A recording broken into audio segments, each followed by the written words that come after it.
अस्सलाम वालेकुम वीवर्स, कैसे हैं आप लोग। आज हमने बनाई है सिंपल तुरई।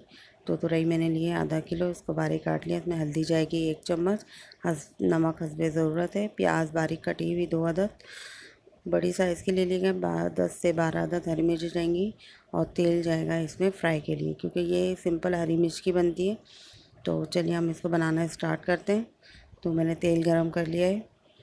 अब तेल जब हल्का अच्छी तरह गर्म हो जाए तो अब मैं इसमें प्याज शामिल कर दूंगी। प्याज शामिल करने के बाद मैं सिर्फ इसको इतनी देर फ्राई करूंगी कि प्याज हमारी पिंक गोल्डन की कलर आ जाए, क्योंकि ज़्यादा हमें इसको फ्राई नहीं करना है, क्योंकि तुरई इसमें प्याज नरम होती है, उसी के साथ ही डाल के फ्राई कर लेते हैं, क्योंकि इससे इसका टेस्ट और मज़ीद अच्छा हो जाता है। ज़्यादा फ्राई होने से टेस्ट चेंज हो जाएगा और सालन भी हमारा इसका कड़वापन आ जाएगा सालन में, क्योंकि प्याज इसमें हल्की ही फ्राई होती है, ज़्यादा नहीं। अब बस जैसे ये प्याज गोल्डन फ्राई होने लगेगी तो भाई ये देखें आप पिंक हो गई है और गोल्डन फ्राई सी हो गई है। अब मैं इसके अंदर साथ ही तुरई शामिल कर रही हूँ। तुरई शामिल करके मैं थोड़ा इसको प्याज के साथ फ्राई करूँगी। और माशाल्लाह आप जब इसको बनाएंगे तो आपको बहुत अच्छी लगेगी ये रेसिपी, तो आप मुझे कमेंट्स करके ज़रूर बताएगा। और इसको बस इसी सिंपल तरीके से बनती है और इसका टेस्ट भी बहुत अच्छा होता है, आप ज़रूर ट्राई करिएगा। साथ ही मैं इसके नमक भी शामिल कर दूँगी। नमक डाल के अब मैं इसको फ्राई करूँगी थोड़ा सा। अब ये कि फ्राई करके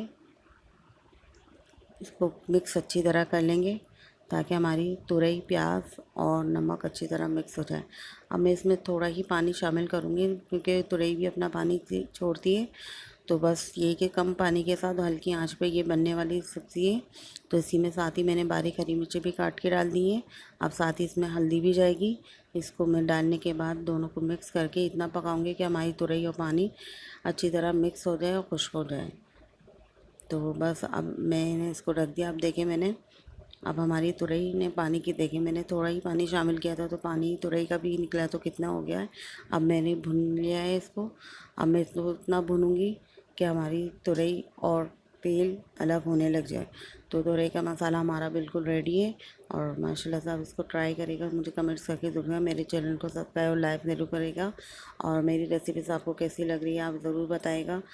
और ये देखिए हमारी तुरई बिल्कुल रेडी है। अब माशाल्लाह इसको आपको जितनी हल्की आंच पे इसको भुनेंगे माशाल्लाह उसका इतना ही टेस्ट अच्छा आएगा। तो अब हमारी तुरई बिल्कुल तैयार है। अब मैं इसको आपको सर्विंग करके दिखाऊंगी कि ये हमारी तुरई कैसी लग रही है बनने के बाद। तो आप इसको चावल रोटी पराठे जिसके साथ चाहें सर्व कर सकते हैं। अब ये देखिए हमारी तुरई बन चुकी है। तो आपको ये मेरी रेसिपीज़ कैसे लगी ज़रूर बताएगा। Thank for watching my video.